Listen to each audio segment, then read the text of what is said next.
মিরপুরের dressing room কিংবা indoor প্রতিদিনই পা পড়ছে তামিম ইকবালের।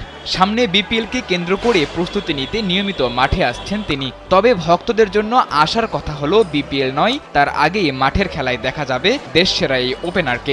গেল মাসে শুরু হয়েছে লাল বলের ক্রিকেটে জাতীয় cricket league NCL.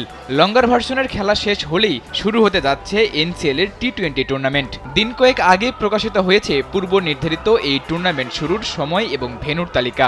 NCL টি-20 tournament মাঠে গড়াবে আগামী 11 ডিসেম্বর থেকে, আর এই আসরের ফাইনাল ম্যাচ অনুষ্ঠিত হবে 23 ডিসেম্বর।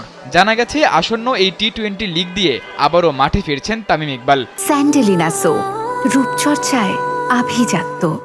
বুধবার বিসিবির নির্বাচক হান্নান সরকার গণমাধ্যমকে জানান, এনসিএল খেলতে হলে তামিমকে ক্রাইটেরিয়ার মধ্য দিয়েই আসতে হবে, দিতে হবে fitness test. Tamim Iqbal NCL টি-20 খেলার ইচ্ছা পোষণ করেছেন বলে জানান তিনি। তবে তামিম কয়টা ম্যাচ খেলবে সেটি এখনও নিশ্চিত নয়। তামিম ইকবালের বিষয়টা আসলে এটা তো তামিমের কল, পাশাপাশি হচ্ছে এখানে বোর্ডের আমাদের টপ ম্যানেজমেন্ট রয়েছেন, তাদেরও কিছু কল রয়েছে। বাট তামিম এনসিএল টি-20টা খেলবে এটা মোটামুটি একটা তার ইচ্ছা পোষণ করেছে, এবং সেই জায়গাটায় তার খেলাটা মোটামুটি কনফার্ম আপনি ধরে নিতে পারেন। তামিম খেলে স্বাভাবিকভাবে চিটাং ডিভিশনের হয়েই খেলবে।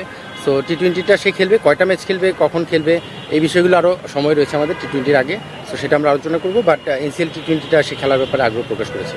এনসিএল টি-20 টুর্নামেন্টের গ্রুপ পর্বের ম্যাচগুলো অনুষ্ঠিত হবে সিলেট আন্তর্জাতিক স্টেডিয়ামে, আর 23 ডিসেম্বর ফাইনাল ম্যাচটি অনুষ্ঠিত হতে পারে মিরপুর শেরেবাংলা স্টেডিয়ামে।